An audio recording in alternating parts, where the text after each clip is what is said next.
মায়ালো কোন খাবারে ও মা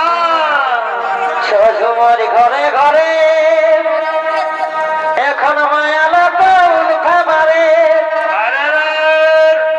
ও কবি গোলক দেখে হয়েছে উতলা গো কবি গোলক দেখে হয়েছে উতলা গো ওরে ভাই রে আমাদের মায়ের মুখে